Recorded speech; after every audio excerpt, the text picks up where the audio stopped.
Hello my student, again maths vector algebra और for JEE Advanced 2022 और जो 23 में एक साल के बाद देंगे, 24 में 2 साल के बाद देंगे, उनके लिए भी ये एप्लीकेबल है।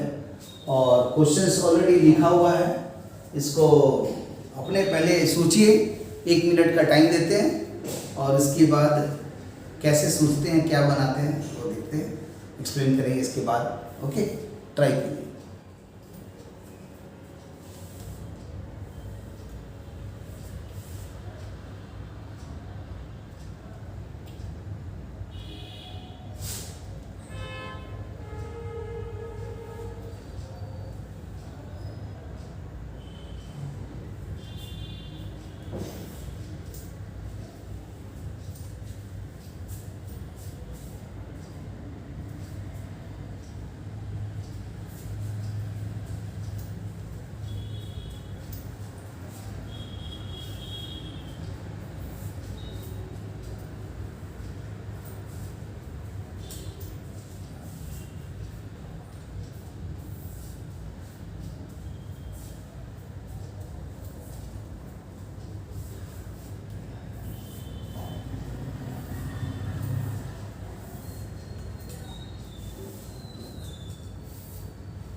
ओके, देखा जाए कैसे ये क्वेश्चंस को सोचा जाएगा। इसमें एक बहुत अच्छा वर्ड लिखा हुआ है, लीनियरली डिपेंडेंट। तो पहले ये वर्ड को समझिए, क्योंकि मैक्सिमम लोग इसे समझ में नहीं आते हैं। तो इसका है कंसेप्ट क्या है, मान लीजिए आपके पास दिया हुआ है, if there be a systems of vectors and a1 vector, a2 vector, a3 vector, an vector, and correspondingly scalar quantities are lambda 1, lambda 2, lambda 3 and lambda n. So these are scalar quantities which are associated with the individual vectors. Okay, now just you multiply this vector by this one, which is known as multiplication of a vector by a scalar. Similarly, you can multiply lambda 2 a2, lambda 3 a3, and if you add all these answers, so finally this answer converts into this very answer. And no doubt this is the generalization of addition of vectors, subtraction of vectors, as well as multiplication of a vector by a scalar and polygon law of vector addition also.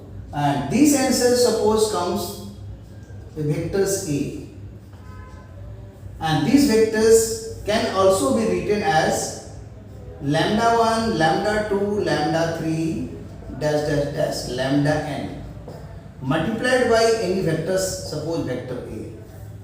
And if you solve these answers, so this converts as your vector A as sigma lambda I ai divided by sigma lambda I, and this is called your linear combination of the vectors, and finally these answers may be proper vectors or may be zero vectors. If the vectors is zero,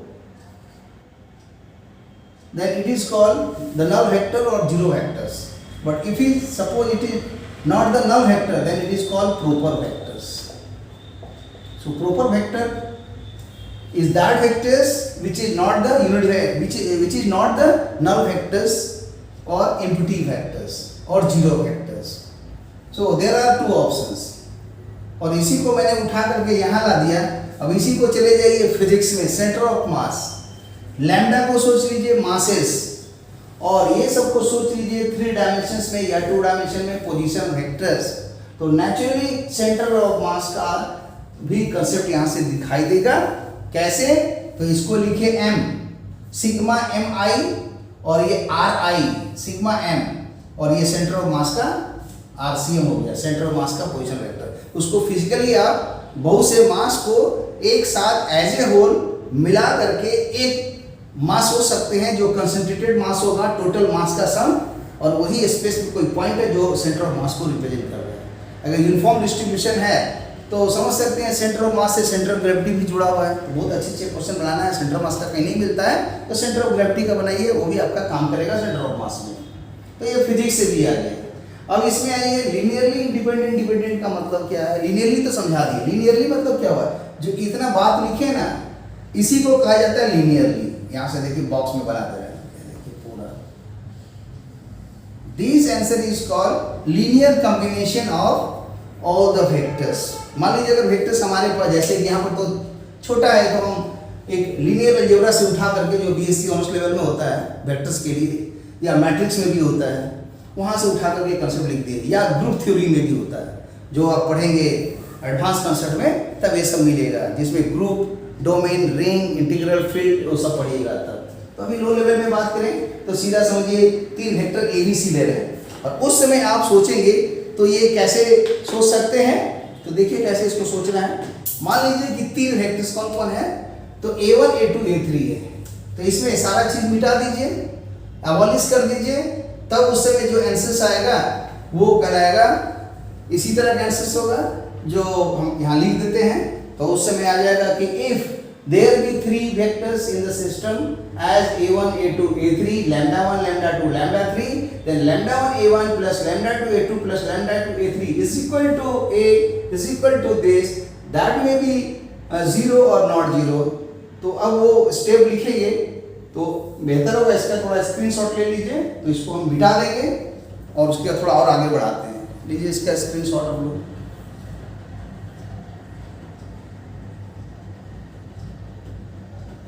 ठीक है.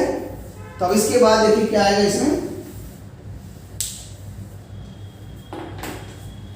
इसका special case लेते हैं कि अगर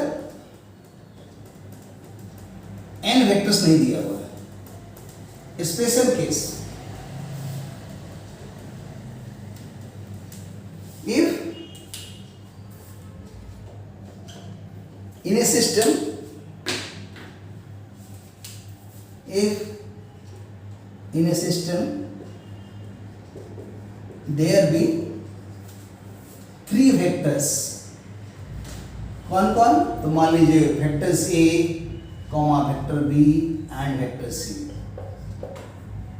ठीक है.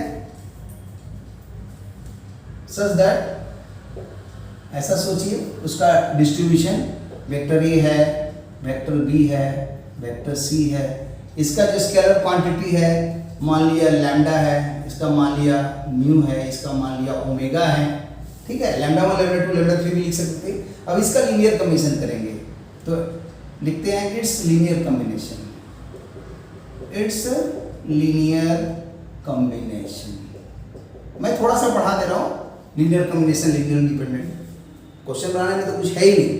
2 method से बनेगा, एक लीनियर इंडिपेंडेंट डिपेंडेंट के कॉन्सेप्ट से बनेगा और एक बनेगा स्केलर प्रोडक्ट से. लेकिन कैसे यूज हो रहा है तो जानना होगा ना. तो if linear it's linear combination क्या हो जाएगा? तो lambda A mu B omega C, और ये आंसर्स जो है कोई वेक्टर्स आएगा, मान लिया वेक्टर्स आर लिख देते हैं, ठीक है। और ये वेक्टर्स आर दो ऑप्शंस में आएगा, या तो 0 होगा या 0 नहीं भी होगा। ये हो गया प्रॉपर वेक्टर और ये हो गया जीरो वेक्टर्स। चाहे तो ऐसे भी लिख सकते हैं, 0 पर वेक्टर साइन यानी तो बोल्ड में लिख दीजिए, बिना वेक्टर साइन का वो भी वेक्टर 0 हो जाता है, दो कंसेप्ट लिखने का। अब इसमें जो भी लिखा गया है लीनियर कॉम्बिनेशन, इसके दो ऑप्शन आया, तो दो ऑप्शन में जब भी लीनियर डिपेंडेंट करना हो या लीनियर इंडिपेंडेंट करना हो तो हमेशा इतना को 0 लेके सोचते हैं। तो लिखिए फॉर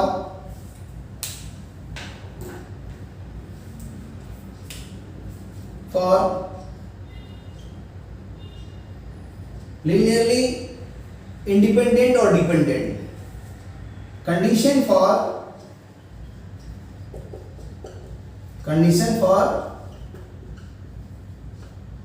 linearly independent, तो उसी में समझ में आ जाएगा लीनियरली डिपेंडेंट भी। अभी मैं लीनियरली इंडिपेंडेंट बता रहा हूं, उसी से समझिएगा linearly dependent. Condition for linearly independent में क्या होगा, तो इस आंसर्स में आप इसको उतारिए, लैम्डा ए म्यू बी डब्ल्यू सी मस्ट बी 0। मतलब ए वाला नहीं सोचना है, क्या सोचना है, 0 सोचना है। और यही 0 सोचने पर दो ऑप्शन आएगा, आइदर लीनियरली इंडिपेंडेंट और लीनियरली डिपेंडेंट। तो कंडीशन फॉर लीनियरली इंडिपेंडेंट में क्या होगा या लीनियर डिपेंडेंट में क्या होगा, दोनों ही शर्तों में ये आंसर 0 आना जरूरी है। ए वाला नहीं, ए वाला आ रहा है तो फालतू का मत सोचिए लीनियर इंडिपेंडेंट लीनियर डिपेंडेंट, वही तो रॉन्ग है। 0 पहले सोचना है, तब उसके बाद आएगा लीनियर इंडिपेंडेंट लीनियर डिपेंडेंट। ये क्राइटेरिया है, पहला क्राइटेरिया लीनियर इंडिपेंडेंट और डिपेंडेंट का। जैसे ये आ गया, अब हम इसको माने इंडिपेंडेंट बोल रहे हैं, तो इंडिविजुअली जो लैम्डा होगा और जो उसका म्यू होगा और डब्ल्यू होगा, ये देगा ट्रिवियल सॉल्यूशन। मतलब लैम्डा म्यू डब्ल्यू और आर सेपरेटली 0। तो ऐसा कंडीशन होगा तभी वो कहलाएगा लीनियरली इंडिपेंडेंट। ये देखिए लीनियरली इंडिपेंडेंट का यही कंसेप्ट है कि एक साथ तीनों का तीनों 0 हो जाए, और जहां अगर ये कंडीशन फेल कर गया तब वो कहलाएगा लीनियरली इंडिपेंडेंट। मतलब that is condition for linearly dependent. क्या होगा, तो ठीक इसका एंटी सोचिए कि ए वाला कंडीशन फेल हो जाना चाहिए, मतलब ए वाला नहीं आएगा। तो आप सोच सकते हैं लैम्डा म्यू और ओमेगा है और ये तीनों 0 नहीं है एक साथ, मतलब और जो भी आंसर आएगा वही इसका आंसर होगा। तो जस्ट लीनियर इंडिपेंडेंट का एंटी दिखाई देता है लीनियर डिपेंडेंट। मतलब बोल सकते हैं कि lambda is equal to mu equal to डब्ल्यू इक्वल टू 0 फेल्स। अगर ये कंडीशन फेल कर गया तो समझ लीजिए कि वो लीनियरली डिपेंडेंट है। और यहाँ लीनियरली डिपेंडेंट लिखा हुआ है, तो इसका मतलब आपको ये वेक्टर ए बी सी ले करके लैम्डा म्यू डब्ल्यू मल्टीप्लाई करना पड़ेगा, इक्वल टू 0 लिखना पड़ेगा, फिर 3 scalar quantity lambda mu W equation से सॉल्व करके आईजे के फॉर्म में है, सॉल्व करके ये तीनों फाइंड करना पड़ेगा, तब जा करके ये आंसर्स आ जाएगा। एक तरीका है, वो होमवर्क के रूप में आप लोगों को हम दे रहे हैं, जरूरत पड़ेगा तो कभी उस मेथड से भी हम समझा देंगे। अभी क्या है, थोड़ा इजी मेथड से बनाते हैं।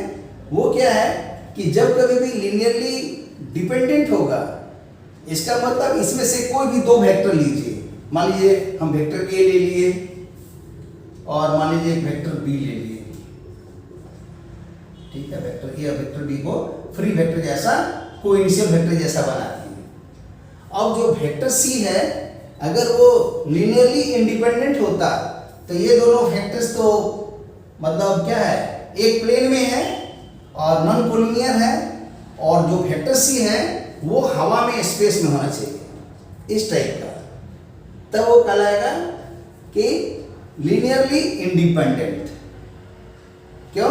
ये इधर है और ये इधर है, तब ये तीनों को मतलब एक बोल सकते हैं एडजेसेंट साइड मान करके आप एक पैरेललोपाइड बना सकते हैं। तो उस समय उसका वॉल्यूम निकलेगा कुछ ना कुछ। ठीक है, कैसे?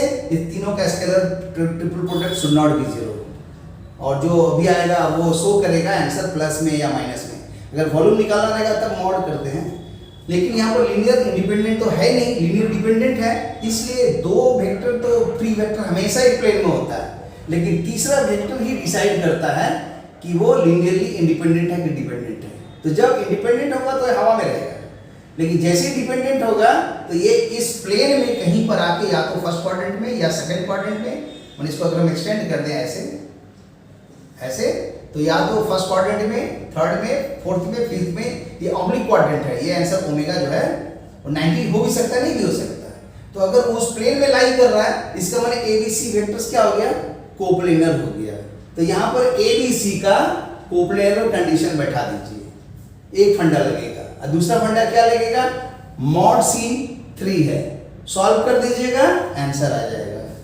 ठीक है, ये मैंने थोड़ा सा बताया, इसलिए थोड़ा वीडियो बड़ा हो गया। अब आप लोग इसका स्क्रीनशॉट लीजिए, फिर हम उसके आंसर्स को लिख देते हैं कैसे बनाएंगे।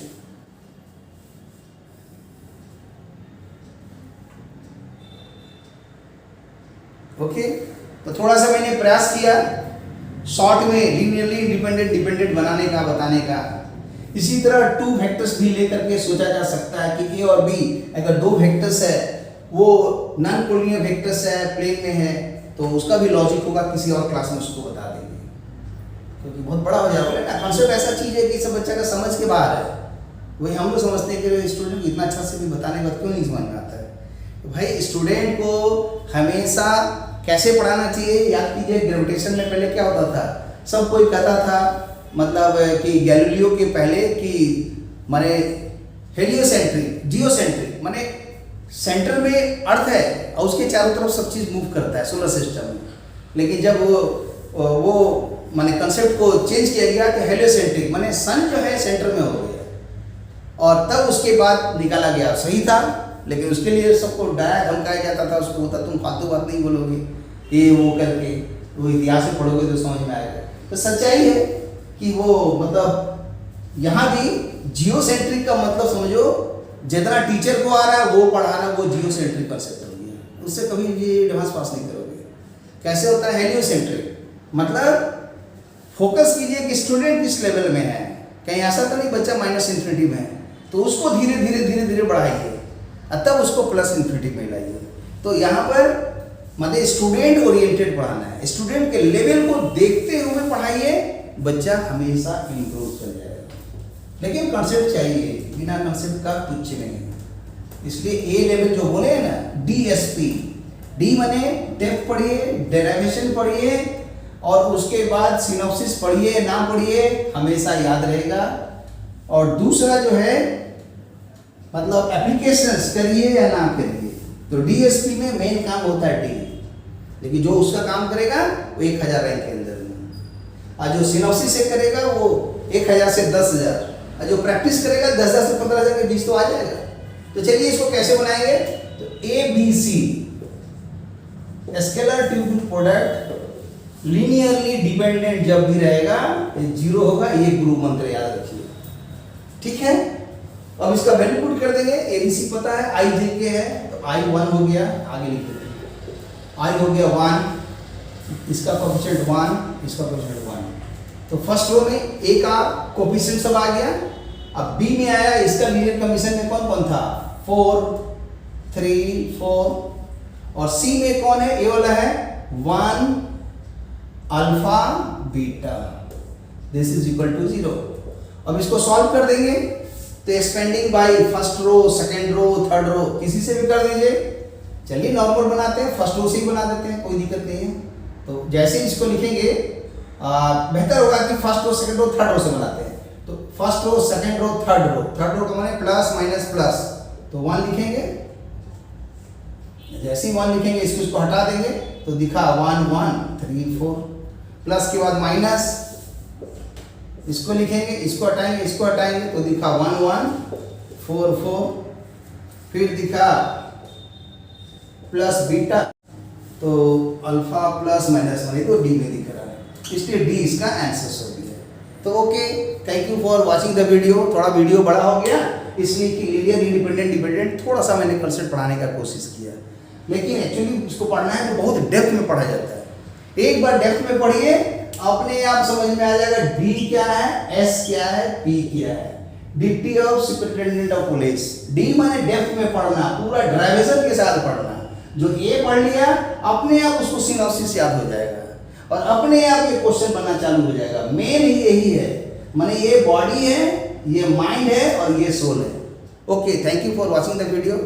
फिर इसको देखते रहिए, पढ़ते रहिए और फिर आगे का क्लास में इसी तरह कंटिन्यू करेंगे। Okay, thank you for watching the video.